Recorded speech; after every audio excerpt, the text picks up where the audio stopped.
I believe before this earthquake, Haiti had the best chance in my lifetime to escape its history, a history that Hillary and I have shared a tiny part of. I still believe that. The Haitians want to just amend their development plan to take account of what's happened in Port-au-Prince and West, figure out what they got to do about that, and then go back to implementing it. But it's going to take a lot of help and a long time. So I'm just grateful that President Bush wants to help, and I've already figured out how I can get him to do some things that he didn't sign on for.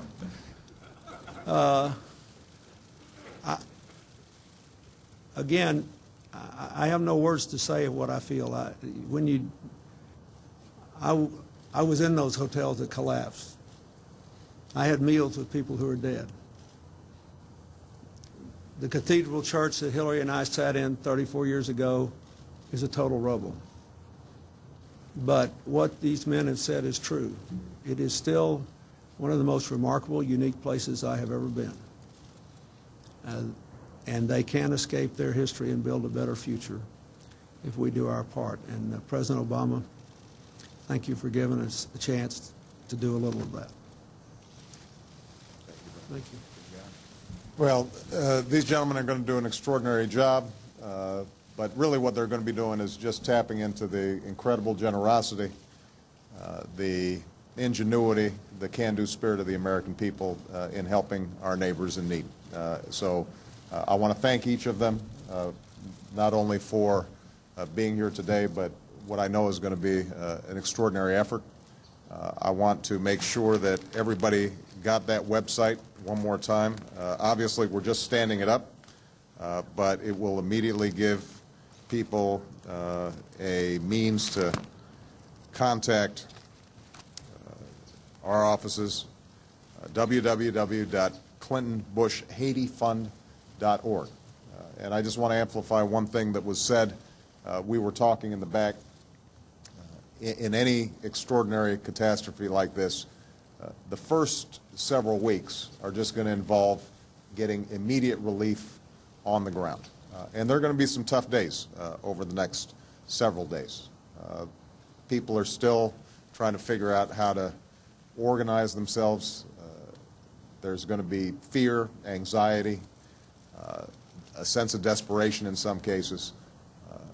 I've been in contact with President Preval. I've been talking to the folks on the ground. We are going to be making slow and steady progress, and the key now is to, for everybody in Haiti to understand that there is going to be sustained help on the way. But what these gentlemen are going to be able to do is when the news media starts seeing its attention drift to other things, but there's still enormous needs on the ground. These two gentlemen of extraordinary stature, I think, are going to be able to help ensure that these efforts are sustained. And that's why it's so important, and that's why I'm so grateful that they agreed to do it. Thank you, gentlemen. Will any of you travel to Haiti soon? BushHaitiFund.org is that website. The website is now up and running, very easy to use. There's an icon top right that says donate now. President Obama there telling the world this is an historic effort. It will lead to a major fundraising effort. Mr. Obama making the point this is a model that works because they've done it before. Live now to Washington and our correspondent Paul Adams, and hopefully a little later in this half hour Matt Fry, who's in Port-au-Prince as well. Paul, I suppose this is a measure of how big a disaster this is, that we saw three presidents there saying, we want your money. Plain and simple, they weren't beating around the bush, give us your cash. Absolutely fascinating to see these three former and current presidents and their contrasting styles, the kind of lofty, somewhat cool intellectual style of President Obama, the folksy directness of George Bush with his, as you say, his comment, just give us the cash, don't bother about sending water and blankets, and then the charm of President Clinton, who's obviously been very intimately involved in Haiti for a very long time. It sends a very powerful message to see these three men at the White House. Incidentally, President Bush's first visit to the White House since leaving office a year ago, so quite an important moment for him. Interesting to see him back there. President Clinton is the rather more regular visitor. But I think that what President Obama is hoping to do is to harness the undoubted power of his predecessors in trying, as he just said at the end there, to keep the attention on this in the long term. He knows that everyone's attention will start to move away. It's happened very, very often in the history of Haiti. We've got used to temporary disasters that come and go, hurricanes that come and go, sweep through the island, and our attention moves on. President Obama is determined that this time that will not happen, and that the world's focus will remain on Haiti for a long time, and he wants these two men to make sure that happens. And just picking up on that point of a long time there, Mr. Obama making the point that this is for months and years, not days or weeks. That's right. I mean, it's been interesting to see how the president's response has evolved over the past few days. He's appeared in front of the cameras every day since the earthquake struck Haiti, each time delivering a message of solidarity. But as the days have gone by, he's talked more and more about the need to maintain this in the long term. And I think that is very much central to his message. He does not want this to be seen as some kind of brief sticking plaster. He wants, if you like, to try and use this as an opportunity to try and get at some of the more underlying systemic problems that beset Haiti and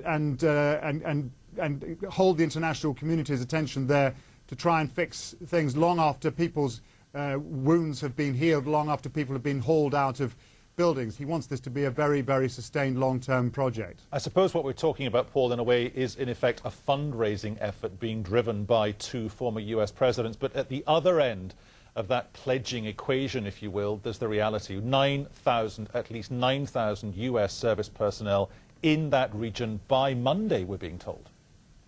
Yeah, upwards of 10,000. I mean, the response is, in terms of the sheer volume of men and machines that have been sent to address this problem, it is a very impressive thing. You've got an aircraft carrier that arrived more than 24 hours ago off the coast there, off Port-au-Prince. You've got this large military contingent which is going to continue to build up.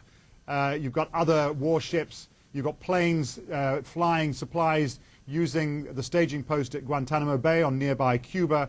A very, very sizable operation. Now, what the administration has done in the last 24 hours or so is to say to the increasingly desperate people of Haiti for whom none of this can happen quickly enough, if we're going to do it properly, it has to be well organized, it has to be secure, and the fact that aid isn't flowing immediately doesn't mean that a very, very large operation isn't underway. And I think over the next couple of days, some of the fruits of that operation should start to really reach the ground. For example, the USS Carl Vinson, this aircraft carrier that's off Port-au-Prince, can generate hundreds of thousands of gallons of drinking water every day on board. And that water can be ferried ashore using the 19 helicopters that the aircraft carrier brought with it. So this is the kind of effort that should start to be visible to those people on the ground who, as we saw yesterday, are beginning to wonder whether any of this is really happening. Paul Adams live in Washington for the moment. Paul, many thanks. Live now to Matt Fry, who's in Port-au-Prince. Matt, that's the desire in Washington. As far as the reality on the ground where you are is concerned, what's the main priority right now? Well, it's wonderful to have the three presidents acting together on this, and of course there was a precedent set during the tsunami. After the tsunami, the Americans as a government and as individuals raised more money than anyone else did for that particular disaster. So these sort of rhetorical and political gestures are very important. But the delivery of aid, the thing that makes the difference between life and death for thousands of people outside this airport in the city, that is the bread and butter of the aid operation. It's fairly mundane logistics, to be honest, but it's vital. I mean, it's life-saving, potentially. It's about where you find helicopter landing pads, clear spaces to put down stuff. Do you have enough personnel on the ground to make sure that when you put down a pellet of water or food or medical supplies, a riot doesn't immediately break out? Is there enough security? Now, judging from the amount of stuff that's arriving at this airport, I'm talking about supplies, I'm talking about medical expertise, I'm talking about thousands of American troops. We'll have 10,000 in place in the area by Monday. None of that should be a problem, because people out there are desperate. They're very willing for anyone to come in and help them. That connection has to be made. And there's really no reason why it shouldn't be made in the next few days.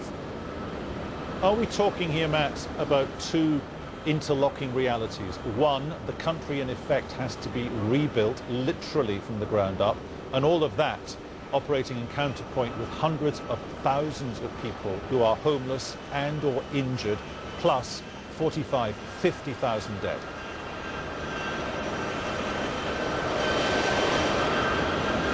Well, yes, there are lots of interlocking realities indeed, and a few interlocking sounds competing as well. That's the latest US aircraft arriving, no doubt with pellets of aid on board. It's got 2 Navy helicopters taking off behind. I mean, this place is buzzing with activity. But as you say quite rightly, it's connecting that activity at the airport here to the people on the ground there. That's going to be the crucial link. And again, having traveled around the city myself for the last few days, it really shouldn't be that difficult. I mean, you have to get onto a truck and drive down the road, establish a position, establish some security, and then deliver help, aid, water, supplies. We saw it happen yesterday with some Bolivian soldiers wearing UN helmets who were organizing bread lines. I hope it's not going to run me over. And I'm sure that that kind of scene is happening as we speak. But again, I haven't been out today. I've been stuck here at the airport. And the proof of the pudding really is in just seeing all these particular scenarios play out as they should. Another question with you, Matt. Hopefully you can hear us. If you can't, we'll just come away from you, and we'll carry on with some other news. This time yesterday, the feeling I can hear you. I can hear you. Good. Yeah. This time yesterday, the feeling was that those social networking sites were so important. That was the only way people were communicating. How much of what is just about to happen are the people of Haiti aware of? Really interesting question. Everywhere you go in town, you see people clutching radios. Radio is the prime form of communication in the city. Battery powered, of course. Quite reliable in terms of the amount of information coming about, even if the information itself is not always up to scratch. There are something like 50 independent radio stations in Port-au-Prince itself, and everyone you switch to, deals with some detail about, the local news of disaster, what's happening where there can be water, where you can find food, where you can find some sort of medical help. So there is information getting out there. Then there's the mobile phone network. Astonishingly, my mobile phone, my BlackBerry, works in Port-au-Prince. I can get emails sent on a local network. And there are plenty of people, as there are all over the developing world, who don't have fixed landlines, which will be destroyed anyway, but they do have mobile phones, and they do seem to work. So I don't think there's any lack of information. I think the real problem is trying to contain the understandable desperation that at some stage is going to tip into anger because people perceive that they're not being helped fast enough. If they can put boots on the ground, security and medical personnel, and start doling out the food in a way that is not totally chaotic, that situation will probably be saved off. Matt Fry, live in Port-au-Prince. Matt, thanks very much. We're going to wrap up this half hour of BBC World News with some astonishing pictures. A woman, a local nurse, 36 years old, found alive under the rubble, dehydrated. We don't know her identity, we just know she's 36 years old, but she is alive. Headlines on this channel for you in a couple of minutes. See you then. A reminder of the top stories for you so far today here on the BBC. President Barack Obama in the past few minutes has announced a new fund to raise money to help Haiti, to be led by the former US presidents Bill Clinton and George Bush. Mr. Obama said it was important to enlist and sustain the support of the American people. At this moment, we're moving forward with one of the largest relief efforts in our history to save lives and to deliver relief that averts an even larger catastrophe. The two leaders with me today will ensure that this is matched by a historic effort that extends beyond our government. Tens of thousands of victims have received no aid 4 days after the quake. At least 50,000 people are known to have died so far, but many thousands of corpses are thought to be buried under the rubble. More news whenever you want it, of course, on the website bbc.com/news. In London, I'm Peter Dobby.